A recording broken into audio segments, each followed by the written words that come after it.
Click record. Okay. Okay. So I will just do a quick recap about what I said. I did an introduction of Titanial Consulting before we hit record, and where we spoke about Titanial Consulting's focus on two main areas: graduate admissions coaching and career coaching. For graduate admissions coaching, we offer one-on-one services. We have our admissions course. We also have free resources if you choose not to use any of our paid resources. For our career services, we have professional career services, and we also have our graduate career services, which is focused on people that are presently in grad school or about to get into grad school, already got admitted but haven't resumed. That's more of a boot camp format to prepare you ahead, to give you a head start. And we have one-on-one of those services where you can just come and meet us for resume reviews, interview preps, and things like that. Then we have our young professionals career services for people who are not necessarily interested in coming to grad school, are not in grad school, but they just want to elevate their career and see how far they can go. And I spoke about how I started Titanial Consulting. It's the passion from my failures. I failed a lot, right? And I still failed. Like, I failed to record the video right now, but I own it and I'm very aware, and I make sure that I don't do the same things again, right? And because of the challenges that I faced in my career, I see that people make a whole lot of mistakes. And for some of those mistakes, they can't get back from it, right? For some opportunities is once. That's the reality, right? Time and chance, right? And if you have things set for you and you miss that opportunity, you may never get it again. And I also spoke about the saying where they say, if it's not for you, it's okay. Like, if you don't get it, it's not for you. No, you can, like, they'll tell you that if you miss the opportunity, that means it's not for you. No, your opportunity, your own, it can pass you by. Things can, a lot of people right now, professionals in this world, they're not where they are today because the opportunities did pass them by and they could not go back to fix it.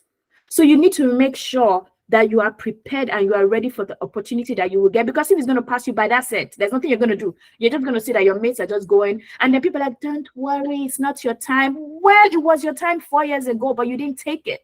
So be very self-aware and know that maybe I actually did mess up. Maybe I should actually go back and fix this thing.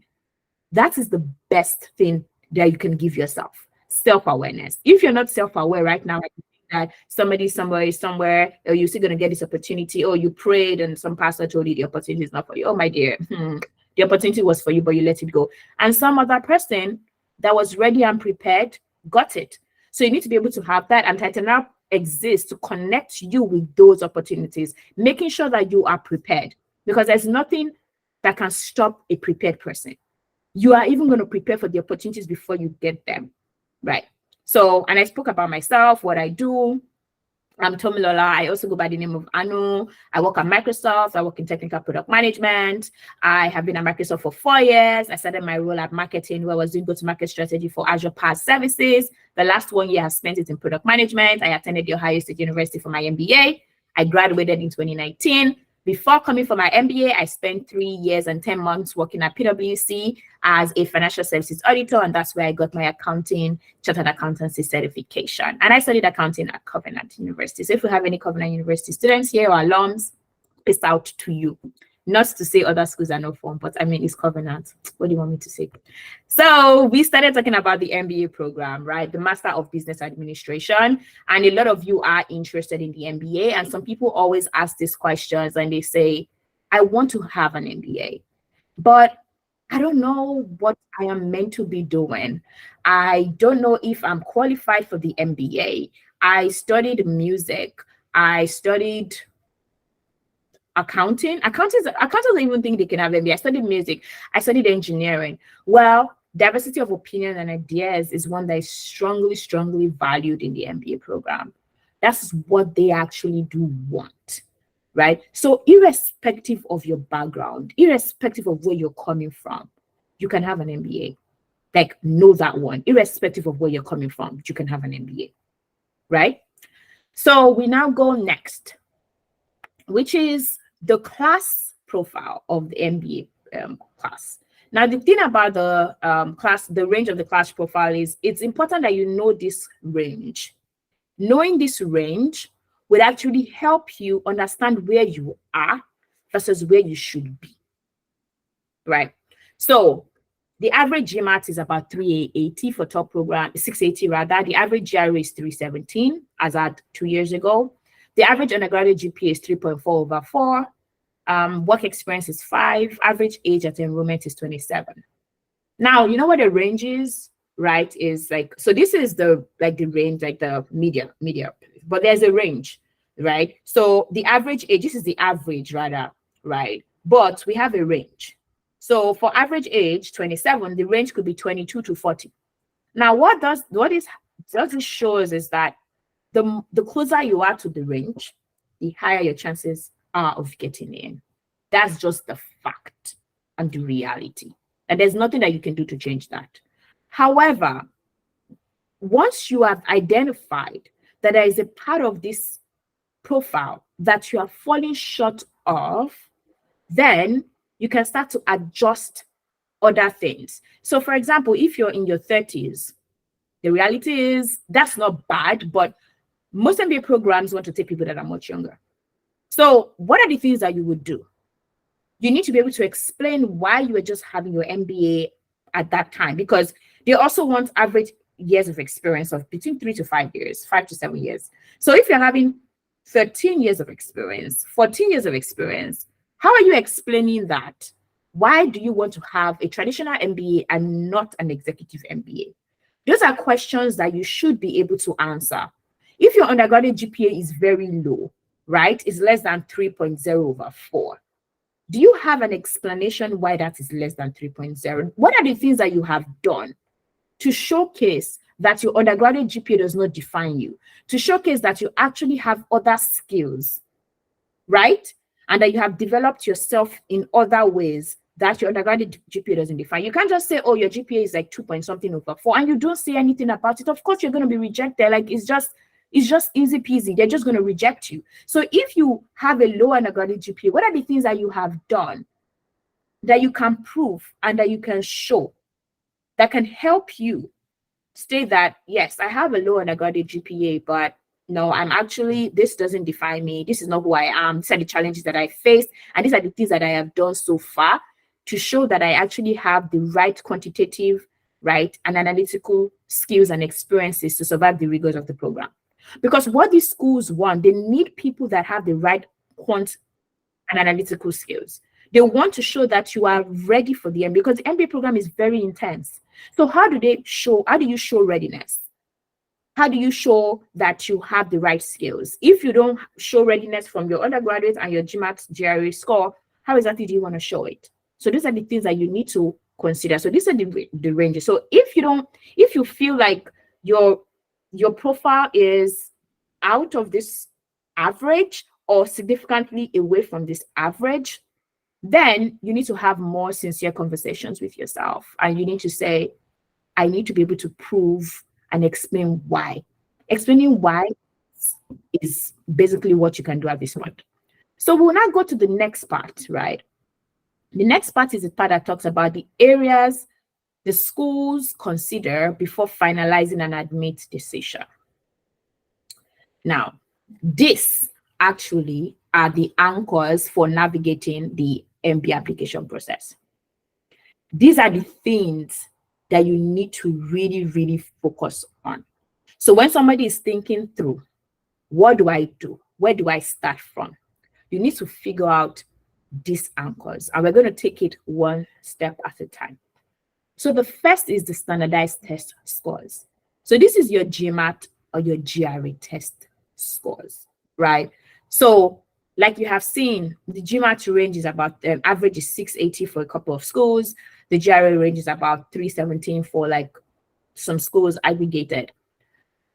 How do you start preparing for your standardized test score?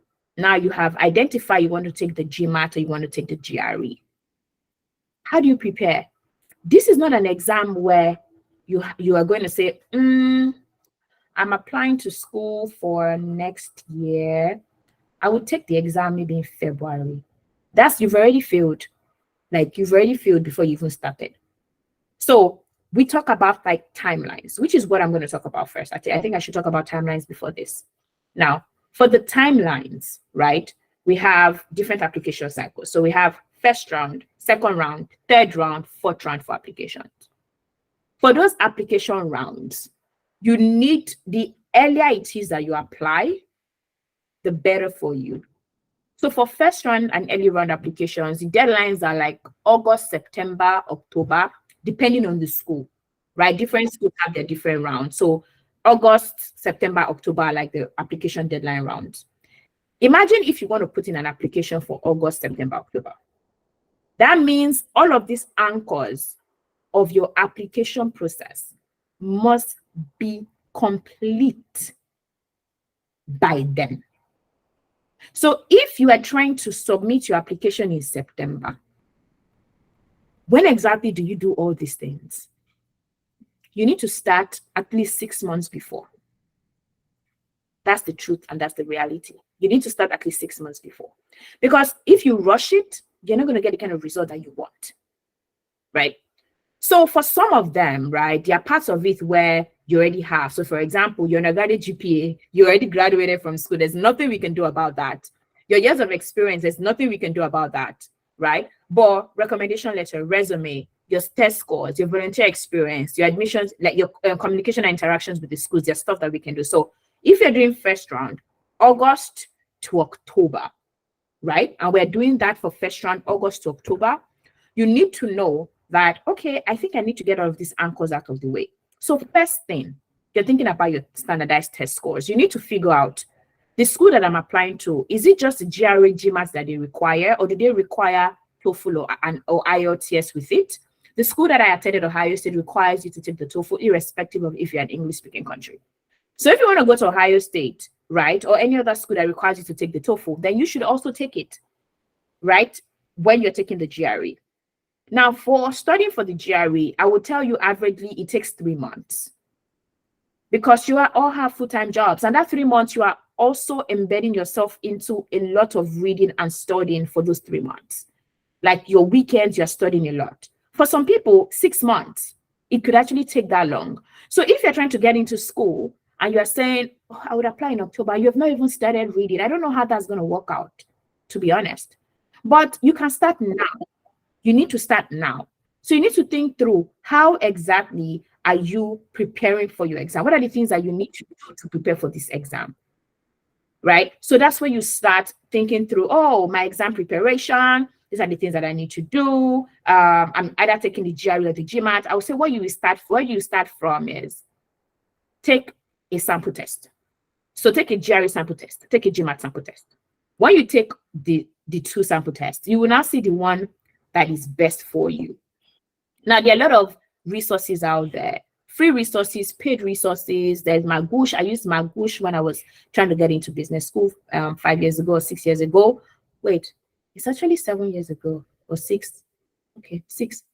7 years ago was when I started my application, so 7. I used Magoosh to study, right? So use resources that you have, and it's something that you have to study. So some people think that, oh, I'll read a lot. I'll read 8 hours today. And then 2 weeks, I won't read again. You're going to forget. It's not even you're going to forget everything that you have studied.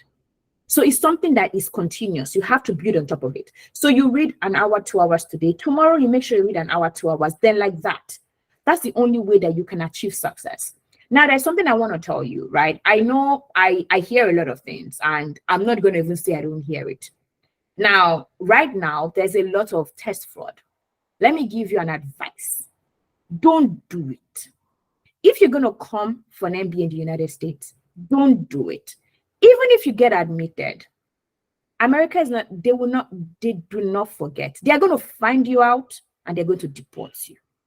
That's just the truth. I'm not scaring you. I'm just telling you. So if your test score was fake and you think you will get away with it, you will not get away with it. They will find you. And when they find you, you will lose everything that you have built. So there is no reason for you to cut corners and not do the right thing. And that's why for clients that I take, I'm very, very, very, right now, if I'm taking you in, you're going to have to explain to me, okay, how did you study for your exam? I want to know. Because if it is done through shabby means, I don't want to be invested in, I don't want to even have anything to do with it. So I'm telling you all, as you are interested in coming for your program, you need to figure out, I'm doing the right thing, right? Because I'm sure you've heard a lot from Aura's mentorship session. It's not about now. It's about your future. Do you want something to be hovering around your head in like 5, 10 years when you want to take opportunity? They will now tell you everything that you've built has been built on something fake. You don't want to do that. It's going to affect you. It's going to affect everything that you have built. It's going to affect people that know you. So you need to make sure that you take your time and you do the right thing. And the only way you can do the right thing is putting in the hours and the time. There is no shortcut. No shortcut to success. I don't believe in shortcuts. You will do everything as you're supposed to do it at the right time. So if you're planning to come to business school next year, you should be studying for your exam right now. You can ask me, you can ask people for, okay, what resources do you think I need? What resources can I have access to? There's Magoosh. You can check on Udemy for resources. There are free books online that you can use to study. If you want to go to classes, that's also totally fine. But you need to make sure that you put in that effort. I'm spending time on talking about your standardized test score now because it's a huge part of your evaluation. Right. So moving away from standardized test score, we now have undergraduate CGPA. This is something that you cannot change. That's the thing, right? You already graduated from school. You already scored what you scored. Now, if your undergraduate GPA is over 4, you have 3.4, 3.2, 3.5 over 4. You're good averagely for undergraduate GPA. You're good. Now, if you have much lower than that, you're not good. That's the thing, right? When I mean you're not good, and I don't mean you're not smart, but there's a challenge with the application process. So it's not going to be free flowing for you. Now, so what are the things that you're going to do? Or what are the things that you should do to showcase that, oh, my undergraduate GPA doesn't define me? First, in your application path, your school would give you optional essays, right? You're supposed to detail and explain in the optional essay why you had a low undergraduate GPA. And it's not just about why you had it. And this is not where you're going to be making excuses about. A lot of people just don't make excuses, own it. It's okay for you to say you didn't prioritize. Because most of the time, people that have very low GPAs, yes, I understand, like, if you're going to, especially people that are Nigerians, if you're going to some very, like, I don't know, the Nigerian schools that, I don't know, I didn't go there, but for some schools, I don't know, you have issues with your professors and stuff like that. But even in that your same school, there are people that had good GPA. So what did they do? So own it that I failed. And then talk about what are the things that you have done to show that this GPA doesn't define you. It could be that you have taken different certifications. It could be that you have gotten, like, maybe taking assessments, gotten different jobs. It could be that you have done more trainings. You need to be able to show things that you have done to improve yourself. Now, the thing that a lot of people always say, oh, I have low GPA, but I have a good GRE score. Your GRE cannot be that one thing that is just the thing that you have done to make yourself stand out. It's going to look very fishy to the officer, to the admissions team. If you have a very low undergraduate GPA, you come with a very high test score without any explanation. You're not a chartered accountant, you've not done any asset, you've not done anything, you just have a low GPA and high test score. Me, if I'm an admission officer, I will not admit you. That's the truth. Because it's very fishy. So if you have a low GPA, what are the things that you have done since you graduated from school to improve yourself? Because it looks like fraud to me, right? Okay, so you failed in school, then all of a sudden you wrote GRE and you got a very high score. Even people that are studying very hard for GRE, they've not gotten high score. People that even have first class have not gotten high score. So how did you get it? So you need to be very, very reasonable and think through what are the things that I can do to show that I've actually advanced myself. So take more certifications. Show that you've attended events, show that you are networking. Like, those are the things that you can show. It's not always in the certification that you have done, to be honest. It could be your networking. It could be things that you have done to improve yourself. You need to show that, right? So that's for your undergraduate GPA. And please be open. If you know your undergraduate GPA is very, very low, you need to start figuring out, okay, what's the strategy? What are the things that I can do? Then your years of work experience. Now, this is a very interesting subject. I have people that just graduated from school. They've not, like, and they just graduated, or they're graduating, they want to do an MBA. I would advise you, if you're an international student. An international student means you are not a resident of the country of your education, your proposed education. I would say, as an international student, the sweet spot of your years of experience is three. And three years like if you're applying to school right now, that means you're resuming next year, right? So 3 years for your resumption. So if you have 2 right now, you're good. 3, 4, you're good, right? If you have 1, I will advise you to get 1 more, right? So that by the time you're applying to school, by the time you get into school, it will be 3. Now for Nigerians, because I know not everybody here is Nigerian. For Nigerians, there's something called NYSC that they do. Your NYSC experience is valid work experience. So don't discount it. So when people say, oh, they don't have experience, I'm like, okay, I don't know, what did you do during NYSC? You were a teacher. That's fantastic. That's very great for you to add on your profile, that you have impacted knowledge. That's great diversity to your profile. So don't discount your NYSC experience, right? The reason why your years of experience is really critical is not just about you getting into school. So these schools want to know that, oh, you have good experience, that you have leadership qualities, because they want to see your leadership qualities come out. They want to see those leadership qualities come out. So those schools know that you have the leadership qualities. They want to see it come out, but also for getting a job. As an international student, we have limited opportunities to get a job, right? A few companies sponsor us. That's a totally different conversation we're going to have in another webinar. But those companies need you to have some required years of experience. So I would always advise, by the time you're coming into school, by the time you're entering into school, have 3 years. That way, you're really good for a job and you're not struggling as much if you have 1 or 2. Now, if you have 1 year of experience and you really, really want to go to school, then try the traditional master's program. So Masters of Accounting, Masters of Finance, Masters of Business Analytics, those programs are majorly for undergrads. So people that are just finishing school, right? Majorly for undergrads. But if you actually want to have an MBA, have work experience, that's really good. Also, I don't encourage people to just be having work experience like 5, 6, 7. I mean, if that's what you've had before you figured out that you wanted to do an MBA, that's fantastic. But if you know as at now that you want to do an MBA, keep it at the 3 to 4 year experience mark.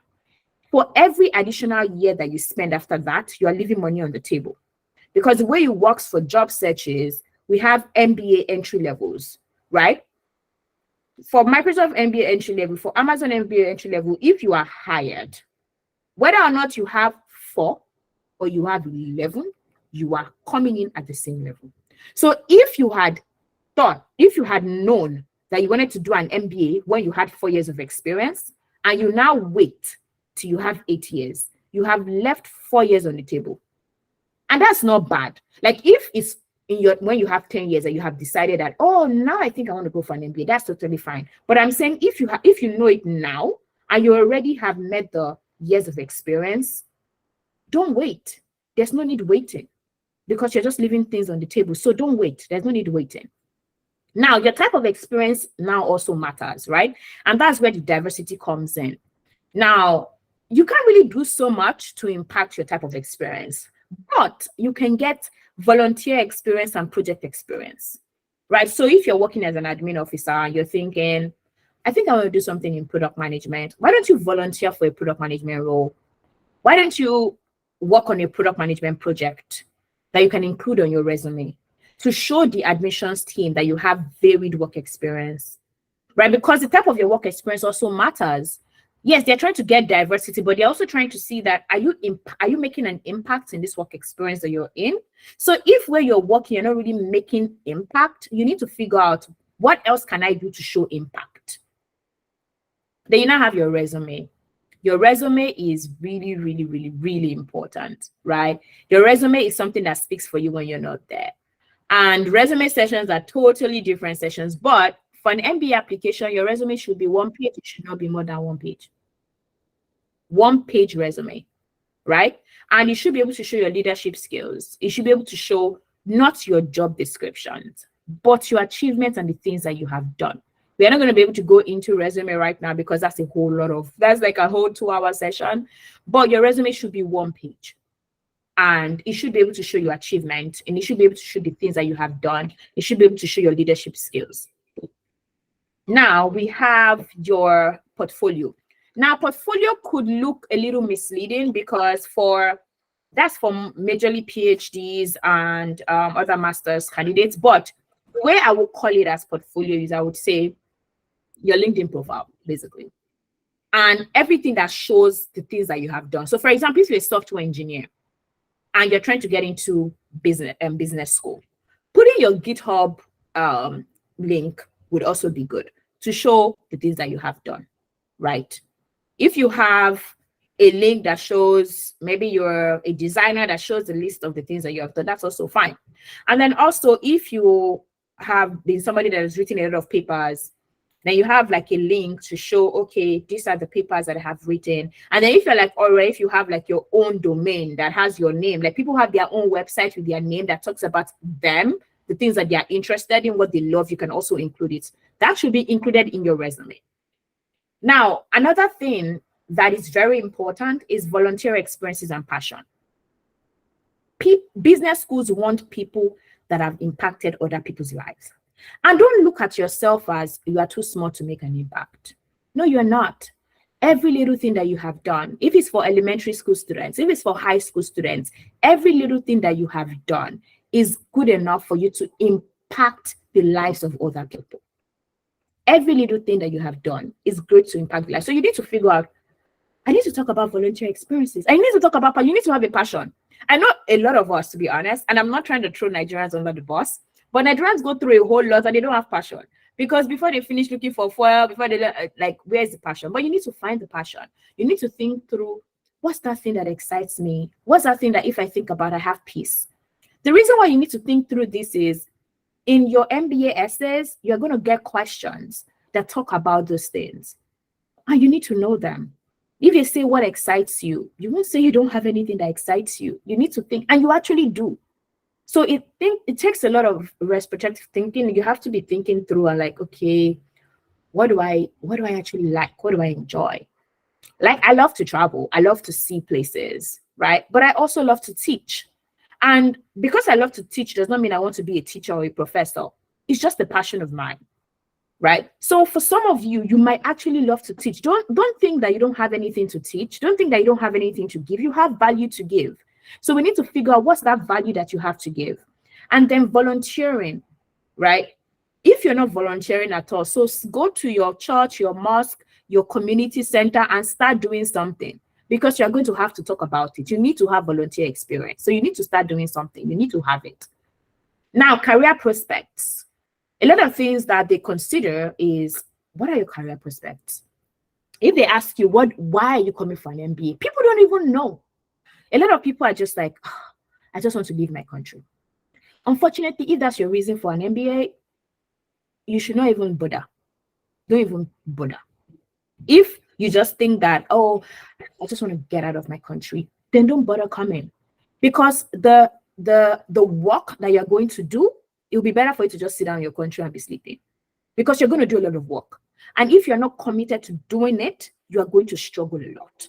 So you need to think through, what exactly do I want to do? Where do I want to have an impact?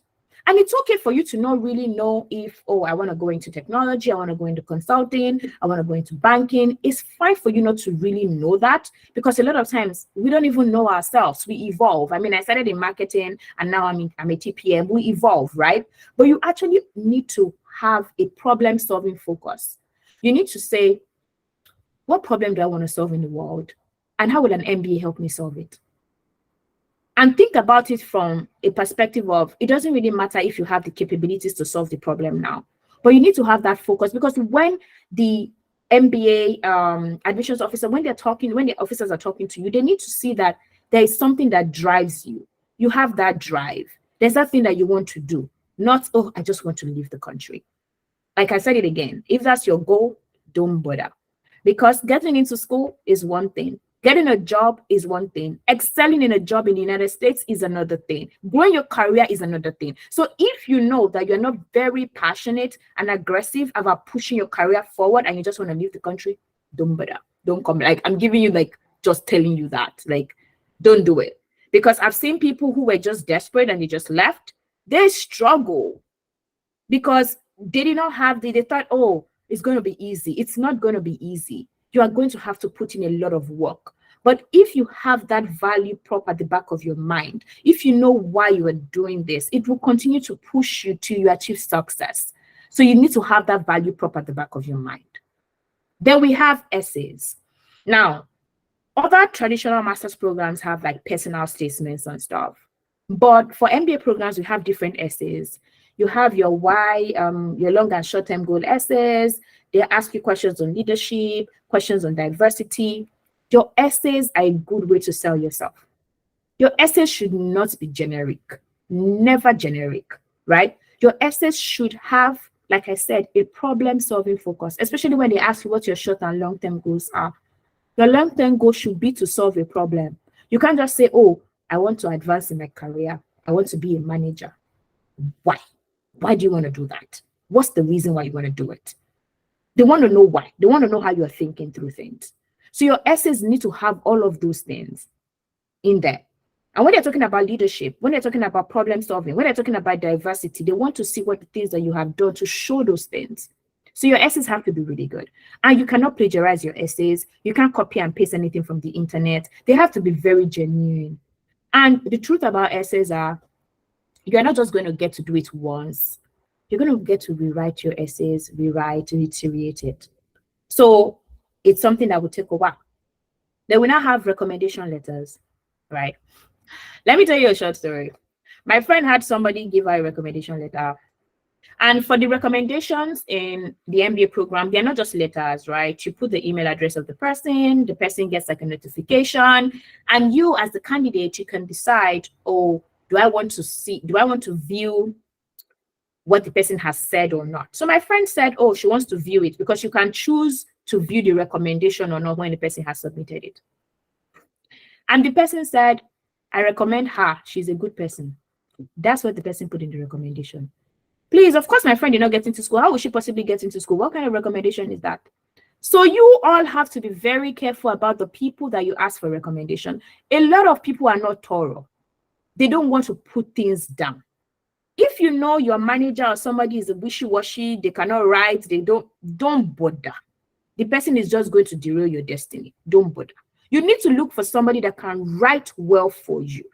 Not the person that will write, I recommend that she's a good person. Like, if you're not a good person, Uncle, like, I don't get it. Like, you need to really, really get people that can write good recommendations for you. And there are some people that you can guide them, right? You can tell them, okay, these are the things that the schools are looking out for.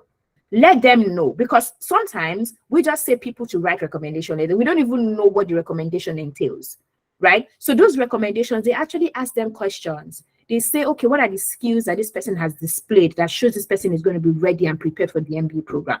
Let the person know that I would like you to showcase these 4 skills. I would like you to showcase these 3 skills. Let the person know that they have to write a lot. Let the person be aware of those things. Don't just leave your destiny in the hands of people without following up on it. It's going to really affect you if they write something that is not good, right?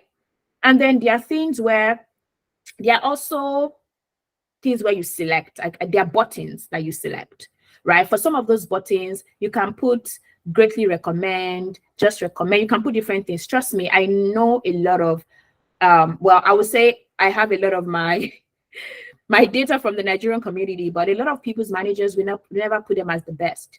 You don't want that kind of manager. How can you have top 1%, top 5, top 10, and you put the person as average? Like, do you expect me as the admissions committee to hire you to admit you? I'm not going to admit you with average. So you need to have these conversations with these people. Let them know that it is not your company evaluation where they are keeping some for Jesus and keeping some for themselves. It's not that. It is a serious thing. So you need to know this is serious. Let the person be aware. And then for the admissions interview makes or mars you. There are people with great undergraduate experience, great test scores, great years of experience, and they always wonder, why do I not get in? Because your admissions interview is bad. So if you have applied previously and you have gotten interviews, several interviews, but you didn't get an offer, your interview is bad. Be very objective and be very self-aware and own it. And now figure out, how do I improve my interview skills? How do I change things out? How do I become better? Right? And well, admissions interview is a totally different section, but you need to write your interview stories. Now, I always advise people, don't wing things. I know I interview people. I know when you are not ready. I know when you are not saying something that is coherent. If you are prepared, you know you are prepared. Like once you have your stories, like, oh, they tell me why you're interested in an MBA. Tell me about the time you led a team. If you have written out your interview answers, which I always encourage, write your interview answers, and you have practiced and learned them, when you are talking, you sound very coherent. And this is not cramming. This is you knowing your stories, like you know it at the back of your hand. You know your stories really well. If you don't do your MBA interviews well, no matter how great the other parts of your applications are, it's just a no. So sit down and say, all of these are places I applied to last year that I got rejected all through. Did I get an interview? If I did get, like if you applied to 10 places and you got 9 interviews and you failed all the 9 interviews, the issues are from your interviews. They are not even from your application. It's a different case if you applied to 10 and they rejected you without even an interview. Then other parts of your application actually are challenging. And then the last one is communication and interaction with the school, right? So this is where you are going to be networking. If you're interested in the United States, networking plays a huge role. You must learn to network. So networking from scheduling one-on-one with the admissions committees, attending webinars, and not just attending webinars. Like now, if I'm going to rate all of you on this call, I've been talking for almost an hour, no single question. How will I know you? How will I remember you? It's just simple. I can't know you. I can't remember you. When I'm evaluating, I don't know you attended the webinar. I don't know anything about you. That's just the truth. Like, I don't know.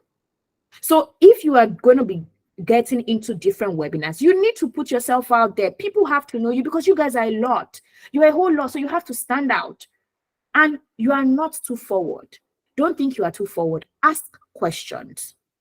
Let people know your name in their head. That when they mention your name, not just one person in the admissions committee can advocate for you. 3 of them can advocate for you and say that I have spoken to this person. She's very, very intelligent. He's very, very intelligent. He's very, very articulate. He knows what he wants. He's been attending a lot of our webinars. He has scheduled a lot of one-on-one with us. They know you for that. So communication and interaction with the school is very, very important. And then communicating with students too is also very important. Now it takes me to one thing before I go because we just have 6 minutes. But the next one is going to be timeliness. So I spoke about first round, second round, third round, fourth round. The earlier you apply, the easier it is to get in. So for a lot of people, they're just applying to school now. Even if you have all of this, your ducks in the row, you have everything, nobody will give you admission as an international student. The class is full. And if you have, so for a lot of people that are business people, let me just tell you a secret. If you're a business person, you're a chartered accountant, you studied accounting, you are business inclined. Most people, be rest assured that most people like you are trying to apply to business school. By the time most people like you with your profile, your great GPA, your great test score, your great volunteer experience apply in the first round and they take them, bye-bye for you. Nothing for you, irrespective of what you do in the other round, because the class is full. They work with a diversity quota, not just diversity of like color, like diversity of experience. They don't want to fill their class with chartered accountants. They don't want to do that. They want people that are teachers. They want people that studied music. They want people that are doctors also in their class. So if you know that your experience is very business inclined, you need to make sure you're applying in the first round. And even if you're applying in the second round, you need to do something to set you apart, to make you special, to make you different. So you need to know that, because a lot of people are wondering, oh, I did all of these things you asked me to do. I know, but I'm not getting in. You're not getting in because of the time you applied. Timing is very important. So if you're planning to apply right now for this first round, that's August, September, October, most schools are October, now is when you want to start. Now is when you want to start networking. Now exactly is when you want to start talking to the students, the admissions committee. Now is when you want to start thinking through your essays. Now is when you want to start practicing for your exam so that you can take your exam by like August. Right now is when you want to do it. If you wait, everything is going to be rushed and you're not going to tick all of the boxes, and then that reduces your chances of getting in.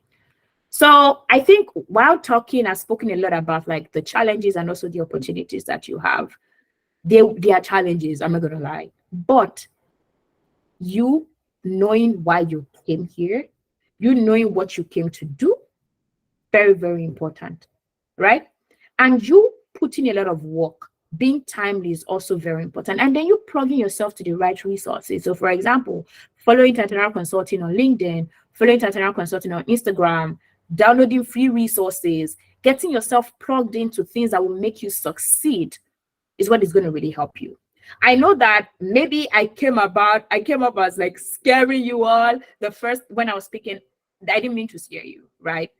This is something that can be achieved by you. I have a whole lot of friends that are here in the MBA program with me, or that graduated from the MBA. We're working at Microsoft, Amazon, Evercore, BlackRock. We're working in different places. It's amazing. McKinsey, like the opportunities are amazing.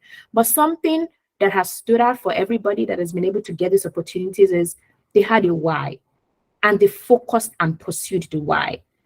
They didn't do things shoddy way.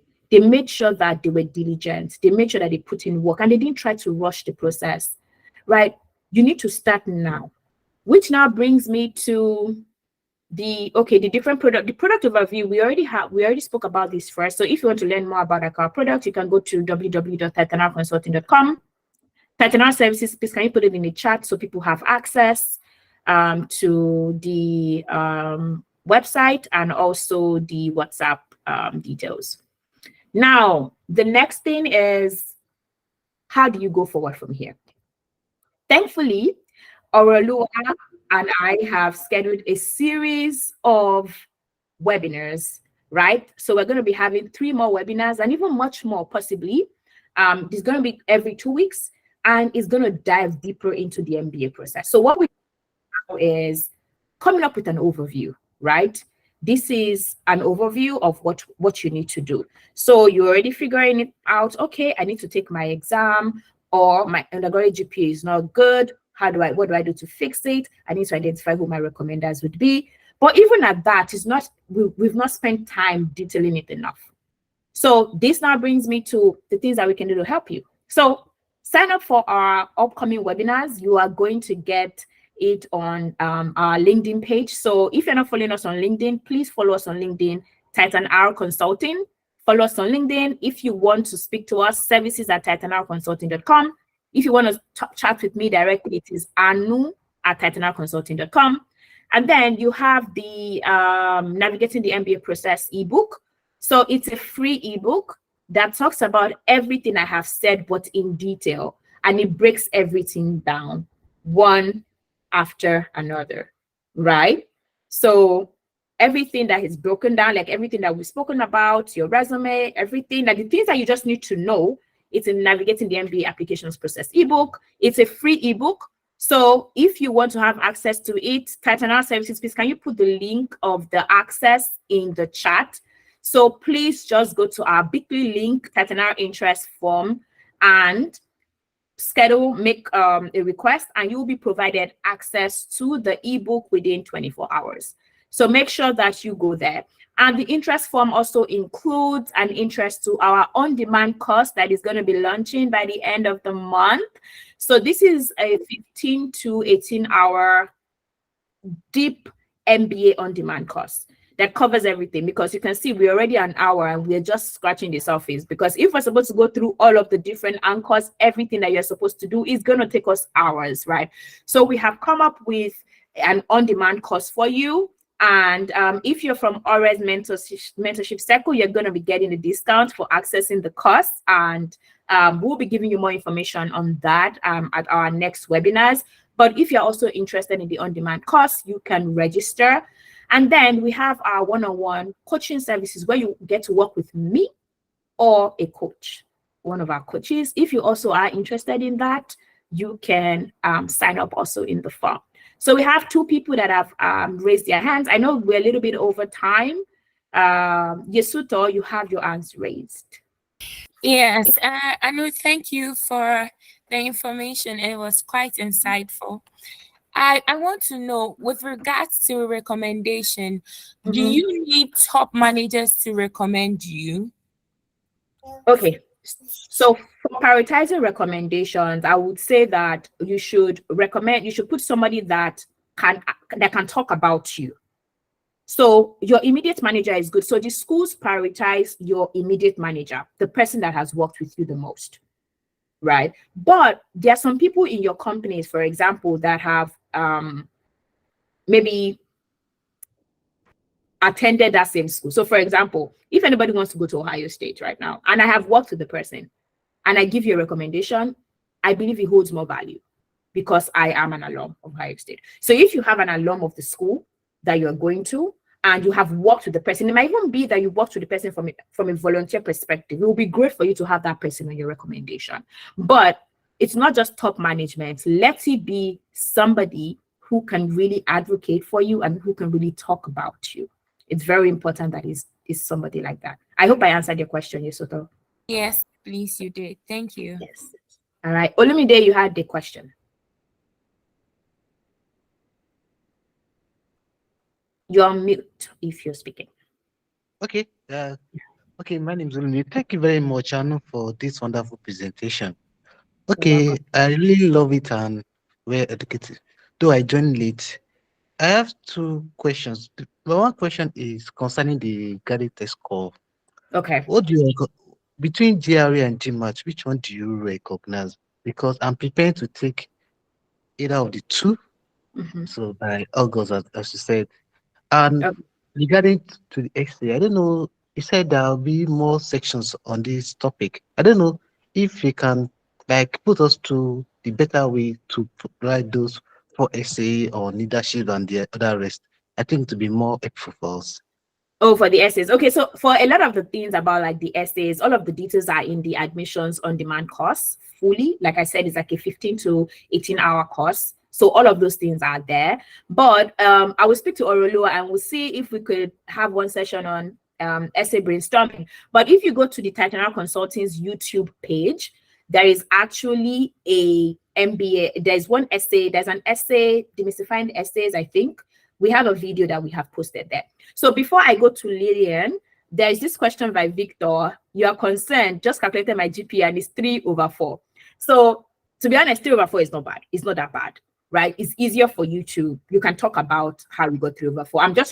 I'm much more concerned from people that had like third classes and they're not able to explain, or they had very low 2/2s or 2/2s and they're not able to explain, okay, these are the challenges I went through, these are the things that I've done to improve myself, right? For you, you can just talk about it, but based off of your work experience, it would show that, okay, this person had a 3/4. Yes, it's not a 3.5/4, but he has been working as a financial analyst. He has taken this kind of exams, so it kind of helps you with that. John asked that the university I graduated from has the highest GPA at 5, and I had 4.03. Am I good to go? I think you are, actually. I think you are. Lillian. Thank you so much, Anolua. This session has been really helpful. And so I have two questions. The first is around your comment on NYC experience has been relevant. Would internship opportunities or internship experiences during NYSC also qualify as a full on 1 year experience? And then the second will be, you mentioned admission committees want to see your leadership qualities come out. Would the undergraduate leadership opportunities also count? Thank you. Okay. Yeah. So the internship opportunities during NYC. So the way they count, because they don't know what NYC is, right? So the way they count your work experience is postgraduate work experience. So every experience that you've had after you have graduated from college is good. So it's something that you can do. So internships in college is not, they don't really count it. But if you graduated today now, even if you are doing an internship from July to December, that counts towards the 3 years that I want you to have. And remember, for the 3 years, I'm telling you that it is where you are entering. It's not cast in stone. I'm just telling you that that's what I believe based off of my own experience. But I think most of you have like good experience. By the time you had your 1 year NYSC, see, even if you're helping your mom and your dad in their store to do business development, it is a valid experience. Do not select yourself out of the process. It's about how you tell your story, right? Ogechukwu, you are on mute. Thank you, Anu, for the session. Please, I want to find out, most universities in Nigeria, the CGPA range is 5.0. Do we have Yes. to convert it using the WS system? No, you do not. For most of the US MBA programs, they don't even want you to have West. I think only one asks for it. Most people do not ask for it. So they will convert it for you, right? Oh, I've not given your opinion on the GMAT or GRE. I'll give that. They would convert it for you. And if there's a way you can actually do the conversion, but manually, you can do, like, for example, John said he had 4/5. You can do 4.03/5 times 4. That actually will even give you a lower GPA than what you're supposed to do, but you can use that. That's fine. Yes, for the okay, Chuku, is that the only question that you asked? I don't know if that's the only question you asked. I think you asked another one. Yeah, that was the only question. But that's the only question I asked. Okay. So the GMAT or the GRE, Olumide, what I would say is take a sample test and know the one that you are going to take. Like I can't give you an opinion on that because it's very personal. So just take a sample test and then you will know. Yesuto. Hello, Anu. Thank you. I know that these webinars are free, but I want to know, because I know how important the interviews are, would you be having an intensive webinar for us on interviews? I think we actually have one interview planned out, intensive webinar and interview planned out, but we have an interview, MBA admissions interview video on YouTube, actually. We have that one on YouTube. But I will talk to Arolua and see how we can move that along. So before I go on to ask John, I know that a lot of you might want to connect with me or you've tried to connect with me. So the reality is I cannot know all of your names. I will try, but if you want to connect, the best way to get someone to accept your connection is to add a note, not LinkedIn Premium. So when you click, if you're using your phone and you go to the person's name and you click like the 3 dots, you will see personalized invite. It's a 300-character invite. You just say, oh, hi, Anu, hi, Tommy. Thank you for the session today. I was there. I would like to connect with you.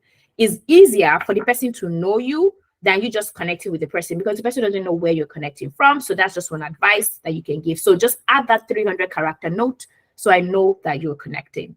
Then, John, you raised your hands.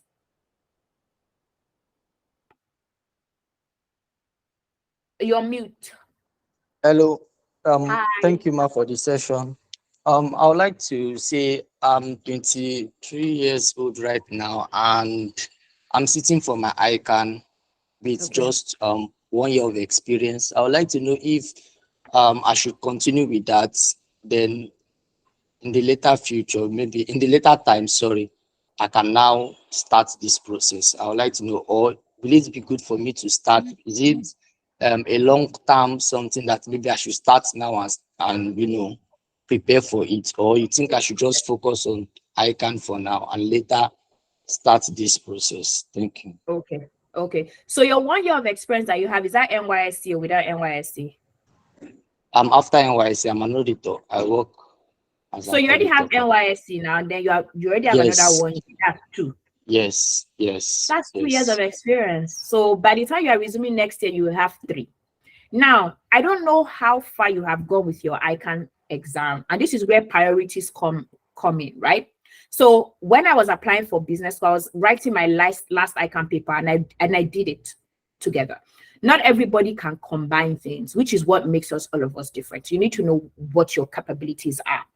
So what I would advise is, for a lot of people, even the people that have 1 year of experience, take your exam now, because your exam is valid for 5 years. So it reduces the pressure of the thing that you're going to do, like when you are trying to apply. So for you, John, I would say, I don't know the exam. I don't know if your ICANN exam is November. I don't know if it's September. I don't know if it's March. But what you can do is, if you have 3 months free now, you can use it to prepare, 3-4 months to prepare, take your exam. So you have that, right? And then you can now say, do I want to apply for second round? Or it kind of depends. Like, I don't know if you have just 1 more paper, if you have 3 papers, if you have 4 papers. If you want us to talk more, you can schedule a one-on-one with me. Tatiana Services, can you put like a link for my own one-on-one session, so that it's a free one-on-one session, so that they can schedule a one-on-one session. So I can talk more, because your own, we have to do more evaluation. It's not just something I can give you the answer to right now. Okay. So Emmanuel, you have your hands raised. Yeah, well done, Anu. Thank you so much. Well done, Oriolua. So, I think part of my questions were just you just answered John now. And speaking of professional certification for accounting graduates like us, so I Mhm. have a postgraduate experience of over 5 years. I didn't start ICANN on time actually. Okay. No excuses, like you said. A lot of things actually happened. So Mm. I'm currently writing the exams now.